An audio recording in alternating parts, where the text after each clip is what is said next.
le chemin pour incarner toujours plus qui l'on est. Mm. Mm. C'est-à-dire vraiment continuer à- je pense que c'est lié à des peurs. C'est lié à des peurs d'être finalement moi-même. Mm. D'être soi parce qu'il y a le risque d'être rejeté quand même.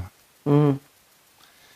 Trouver l'équilibre entre la lumière, entre la lumière et la matière. Mm. Je parlerai davantage d'intégration. Parce que dans cette notion d'équilibre, ce sont deux choses différentes. Alors que la lumière et la matière ne sont pas deux choses différentes. C'est simplement quelque chose qui se densifie et qui descend jusqu'en bas. C'est juste une densification de cette potentialité de l'être ou de la matière primordiale.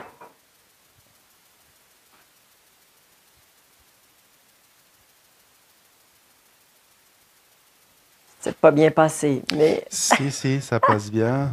Ça amène une réflexion, c'est que cette énergie qui descend, en fait, bah, elle descend pas forcément jusqu'en bas. Oui, Quelquefois, je peux avoir le sentiment que c'est le cas. Je pensais que c'était le cas. oui. Et puis, d'un seul coup, j'ai senti parfois des zones d'ombre. Oui. Pas mal de zones d'ombre, et puis c'est lorsqu'il y a une ouverture Ouais. qui se fait plutôt dans je dirais les chakras inférieurs, que là je me dis ah bah ouais, Mm. la lumière ne pouvait pas descendre. Oui, oui. En fait, c'est ça. Il y a des blocages Ouais. et Et c'est verrouillé et la lumière voilà. ne peut pas descendre à l'endroit qui est son endroit, qui est... Oui. Et quand je disais que ça a été abordé notamment, je pensais à Daniel qui parlait des peurs. Mm. Et ça fait très résonance chez moi aussi. Mm. Ouais. Mm, mm. Mm. J'ajouterais peut-être à ta réflexion, et ça commence souvent par de l'information. Quand tu parles de la peur d'être soi, que tu n'es pas. Oui. Ce serait comme commencer à la source, de voir que ce moi que tu hésites à être n'est pas vraiment toi. Tu peux bien te gratter l'oreille, oui. Ouais, ça devient compliqué. Ouais, ouais. Mais, comment dire? Ce que je vais te dire, Yvan, ne réglera pas ton problème. Mais ça pourrait offrir un point de vue plus détendu sur la chose qu'on appelle Yvan.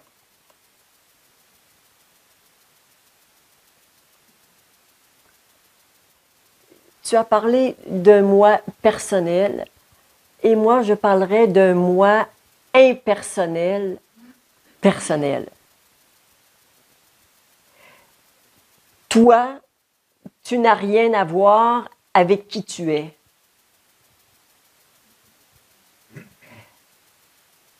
C'est pas de ta faute si tu es comme tu es.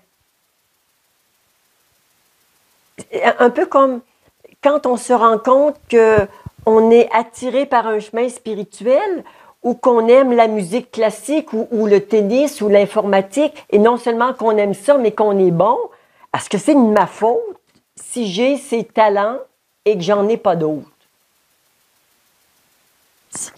Ça me regarde pas. Tout ce que je peux faire à partir d'où je suis dans le petit moi, c'est prendre conscience de mes forces et de les exploiter. Mais je ne peux pas commencer à vouloir aimer un truc que j'aime pas. Ça ne marche pas.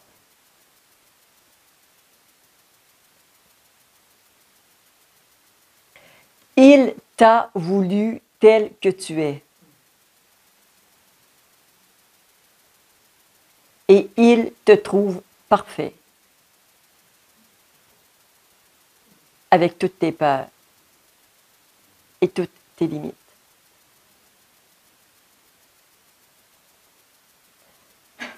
On essaie un truc. Juste, tu prends un petit peu de hauteur, de distance avec ta conscience sur le truc Yvan, qui a des ci, des ça, un passé, une histoire, bon en ceci, mauvais en cela. Bon, c'est le truc Yvan comme il y a tous les trucs. Bon. Ici, on met un coup de projecteur sur Yvan, mais avec un amour dans le cœur qui ne va pas en revenir. Qui ne va pas en revenir. Juste l'amour du Créateur pour sa création, la trouvant parfaite. Comme on aime un enfant. On ne se dit pas, ah, c'est ton enfant, tu l'aimes inconditionnellement, même si tu t'énerves après de temps en temps. Tu vois, il n'y a pas besoin d'être différent pour être aimable. Juste te laisser aimer par cet amour inconditionnel qui t'aime aujourd'hui tel que tu es.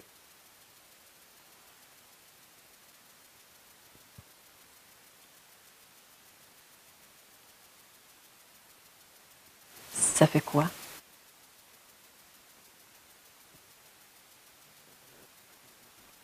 Ça descend. Ça descend. Et de cet espace d'amour inconditionnel, infini, ça dit, tu peux bien te transformer tant que tu veux, je t'aimerai pas plus. Je t'aime au maximum.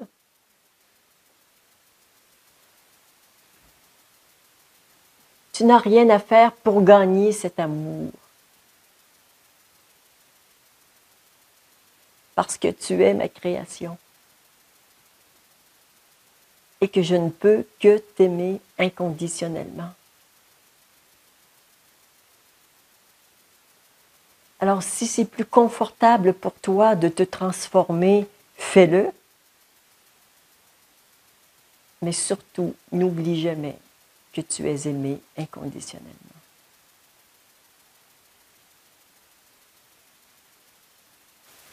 Avec ou sans tes peurs.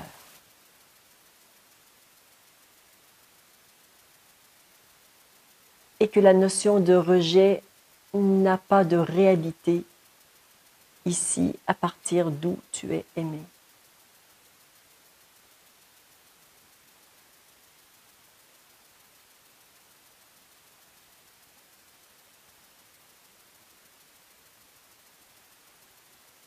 Et à un certain niveau de réalité, tu peux te rejeter ou être rejeté dans... Là, oui, et fais de ton mieux et on va t'aider. Pourquoi pas?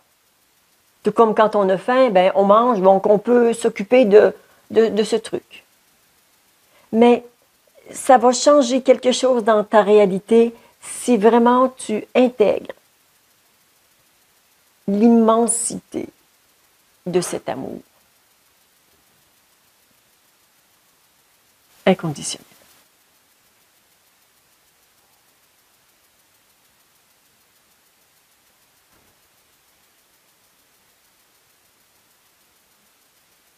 Qu'est-ce qui se passe en toi?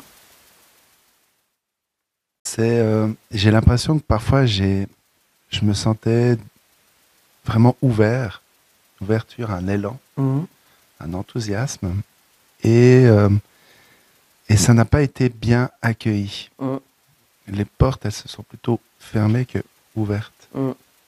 C'est comme si en fait, quand je suis moi, l'environnement ne valide pas, ou me donne pas le droit ou la place d'être qui je suis. Et je crois qu'il y a une croyance. Ouais. Il y a une croyance qui fait que ça a bloqué. ça a freiné le fait de dire non, non, je continue, et puis je fais qui je suis. Quand j'ai un élan, je l'exprime. Et si c'est pas apprécié, c'est pas grave, je continue. Mm. Ça a bloqué ça. Mm. Donc, ça a bloqué euh, à la découverte de moi-même à travers l'enthousiasme. Mm. Mm. Et comme tu es resté avec cette mémoire négative, désagréable, de ne pas être accueilli tel que tu es, en fait, il y a là une leçon de vie magnifique. C'est si toi, tu n'es pas accueilli tel que tu es, est-ce que tu peux commencer par accueillir ceux qui ne t'accueillent pas? Ouais.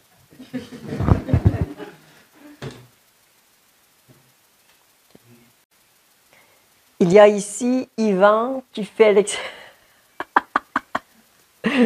C'est rigolo quand on commence à comprendre.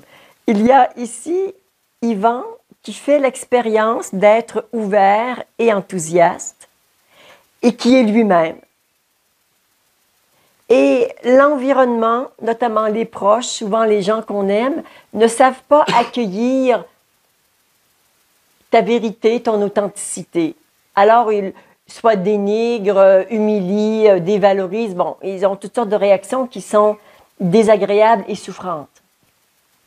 Est-ce que toi, tu peux accueillir ces gens et leurs réactions?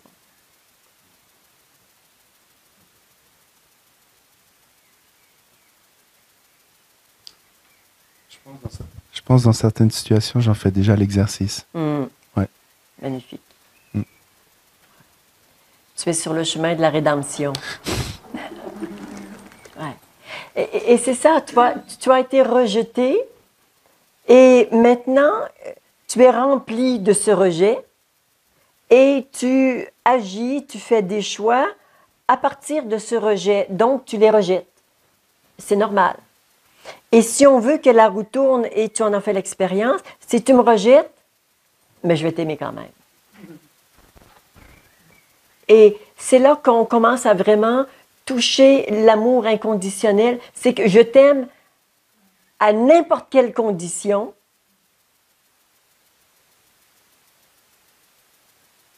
Et je ne suis plus affectée par ton rejet. Ça ne veut pas dire qu'on préfère être rejeté que aimé, mais ça veut dire que je peux intégrer ton rejet, t'aimer et continuer de m'aimer.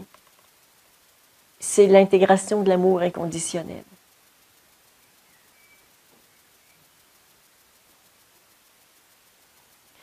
Et c'est aussi le chemin de la liberté intérieure. Je suis libre d'aimer tout le monde. Quand on a le choix, on a envie d'aimer tout le monde, même ceux qui nous rejettent. Et tu es libre. Et on sort du système de cause à effet. Je t'aime si, comme un soleil, je rayonne et j'aime. Et quand on dit j'aime, c'est ça aime. C'est plus à ce niveau, c'est plus le petit je qui aime, c'est ça aime. C'est complètement impersonnel.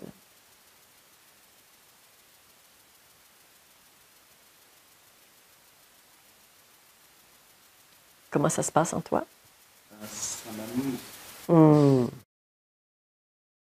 Je ne sais pas si c'est moi qui ai utilisé le mot rejet au départ ou si c'est toi. C'est toi? Ah oui, j'en avais pas conscience.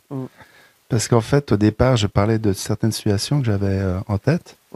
Et lorsque tu as utilisé le terme rejet, et puis tu as expliqué comment l'aborder, une possibilité, en fait est venu un sujet central dans ma vie que j'avais mis de côté, où je vis totalement l'expérience du rejet depuis plusieurs mois. Et c'est extrêmement intéressant parce que c'est vraiment le sujet central. Comme par hasard. Comme par hasard. C'est lui qui avait utilisé le mot rejet. Voyons.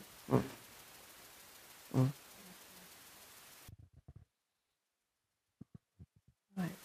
S'aimer soi avec ses blessures. ses limites.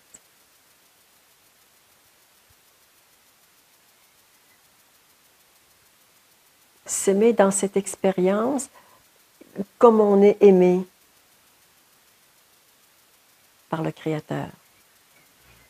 C'est ce qui nous permet d'intégrer cette qualité d'amour inconditionnel. C'est le chemin de l'amour.